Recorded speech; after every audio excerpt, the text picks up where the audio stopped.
What's up guys, my name is Adam and you're watching AB Auto.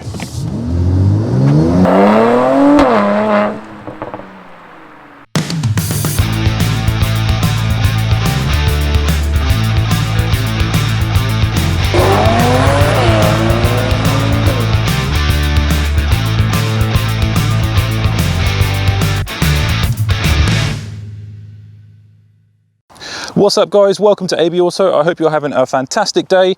Today we've got behind us the 2019 C43 of course.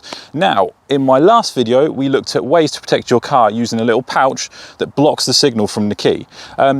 Thanks for the reception on this video guys, it's been really good. People have been posting some really helpful comments about the car. I just wanted to start this video off now just to kind of mention and show you guys. Since that video I've learned that there's actually another way you can secure your car, and if you see the key fob here, if you double click the lock button, I don't know if you can see it, I'll do it again. You might not be able to pick up on the video, but if you double click it quickly, there's a little red light here at the top and it comes on and it sits for a second or two. Now what that actually does is that completely deadlocks the car, so that disables the key fob. It does mean though that you won't be able to just go up to your car door and open it. You'll have to unlock the car and then do it, but that's just a bit of added security. Thanks for the person who posted that comment, really appreciate it. I just wanted to share with you guys in this video because obviously I want to make sure that all your C43s are protected. So anyway, on to the video.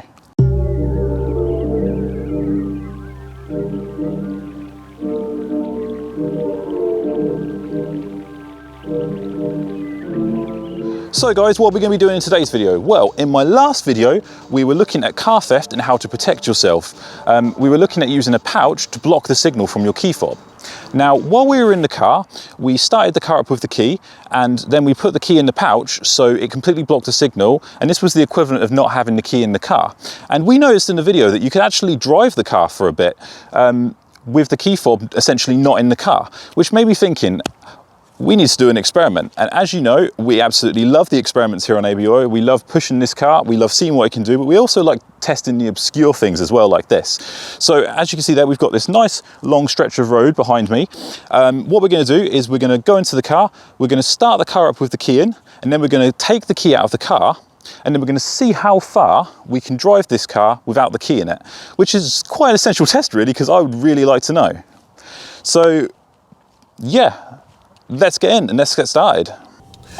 Okay guys, as you can hear from that beep, we've got the key not detected on the screen, so the key is now out of the car and we're gonna see how far we can drive. So let's pop it into drive and test it. Okay, so far so good. We're driving.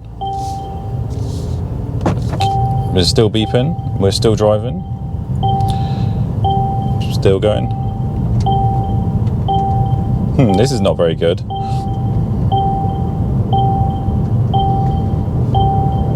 I'm going relatively fast now. So we've got to the end of the stretch of road here. I'm actually gonna turn around because I don't want to suddenly cut on a dual carriageway, and we'll just go back and we'll just keep driving. I'm very surprised.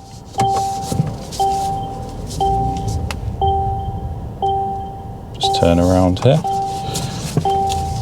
So yeah, we're driving perfectly normal. We can just keep driving around. We'll go a little bit faster now. Yeah, it lets us drive relatively fast. Still beeping. Make a turn here.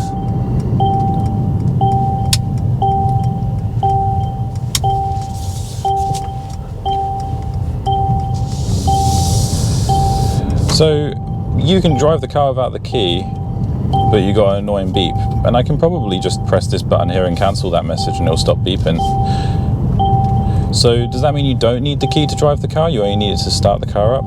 I guess that's the case. I mean, I suppose that is the same. Well, no, because you have the key in the ignition. Well, very bizarre.